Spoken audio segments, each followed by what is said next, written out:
농업이라고 하는 게 그냥 우리나라에서 농사 지으면 싸고 외국에서 수입하면 비싸니까 우리나라에서 농사 짓고 수입하는 게 더 싸면 뭐 농사 짓냐? 야, 다 수입해서 먹고 살면 되지.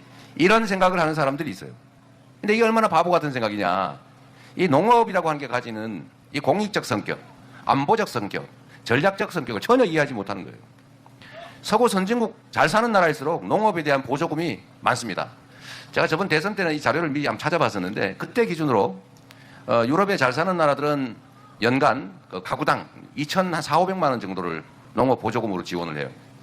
근데 일본 같은 경우가 그때 당시 자료로 700 몇십만 원인가 이렇게 했고 우리나라는 얼마냐 그랬더니 260만 원인가 70만 원인가 그랬습니다. 대개 이제 평균적으로 한 1,300~400만 원 정도가 지원이 됩니다. 근데 우리나라는 농업에 대한 지원이 매우 적은 거죠. 그래서 그렇게 생각할 수 있죠. 아니 뭐 수입하면 되지 굳이 농업을 해야 되나? 저기 동남아에 쌀값 싼데 뭐 굳이 쌀을 20만 원씩 그렇게 유지할 필요가 있나? 이런 생각을 하는 사람들이 있어요. 그래서 지금 이 전남이고 경남이고 이 쌀값이 떨어져도 정부에서 걱정을 안 해요. 농민들은 죽겠다고 아우성을 치는데.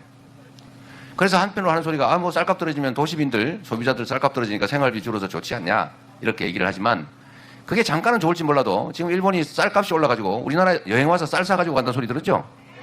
그 사람들이 그 쌀값이 비싸요. 2~3배가 올라가지고 한국 같은 쌀이 사더라 그러면서 쇼핑백에다 쌀을 사가지고 간대요. 우리나라도 이렇게 되는 수가 있죠. 물론 이게 잠깐 끝나면 다행인데 만약에 농업 기반이 허물어졌는데 이 기후위기 때문에 전 세계적으로 흉작이 발생했다. 그래서 각국이 곡물 수출을 통제한다. 이런 상황이 발생했을 때 국내 농업 기반이 우리나라처럼 이 식량 자급률이 낮으면 어떻게 되겠어요?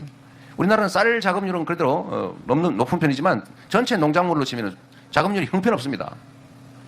그러면 곡물 가격이 급등하겠죠? 그럼 나라가 어떻게 되겠어요? 심각한 문제가 발생합니다. 그래서 다른 나라들은 이 농업을 보호하는 거예요. 바보라서 농민들한테 지원을 하는 게 아니죠. 생각을 바꿔야 된다. 제 말이 맞습니까? 길게 봐야죠. 넓게 봐야죠.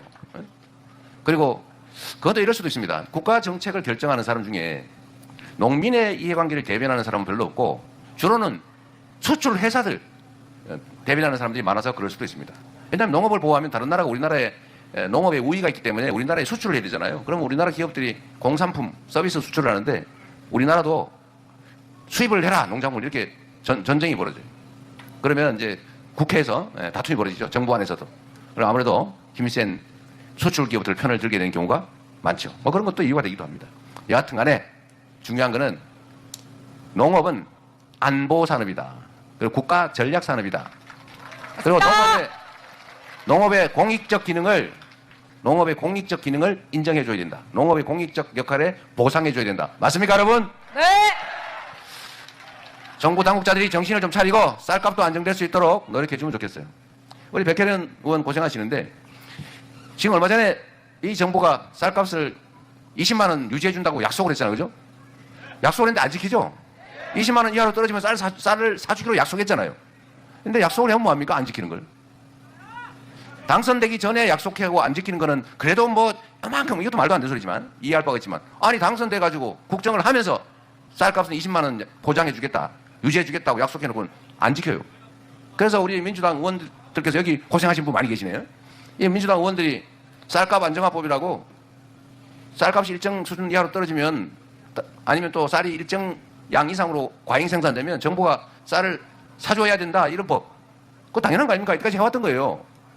이런 거 하면서 동시에 너무 과잉 생산되면 문제가 되니까 대체작물 지원법. 그러니까 논에다가 올해는 풍작이 될 것 같은데 너무 재배 면적이 넓은데 쌀 소비가 줄어들 것 같은데 그러면 이거 3% 초과 생산될 가능성이 있다. 그럼 3%에 해당되는 논에다가 대체작물을 심으면 논에 벼 심는 것보다 더 많이 남게 지원을 해주면 안 심을 거 아니에요. 그죠? 그렇게 하면 아주 적은 돈으로 이 생산량을 조절할 수 있단 말입니다. 그래서 대체작물 지원법을 만들었더니 아니 그런 걸 다 대통령이 거부를 하잖아요. 아무거나 거부해요. 국민 주권을 거부하다가 어떻게 됐어요 지금?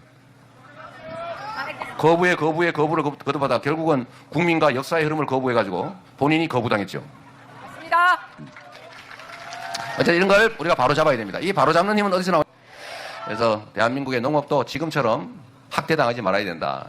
우리 민주당이 6월 3일에 여러분의 적극적인 투표와 또 행동으로 집권을 하게 되면 농업을 경시하지 않는 농협을 전략 안보 산업으로 인정하고 농업 종사자들을 공익에 기여하는 그런 점에 대해서 충분하게 보상할 수 있도록 쌀값 안정화뿐만 아니라 농업에 대한 지원을 적극적으로 해 나가도록 하겠습니다.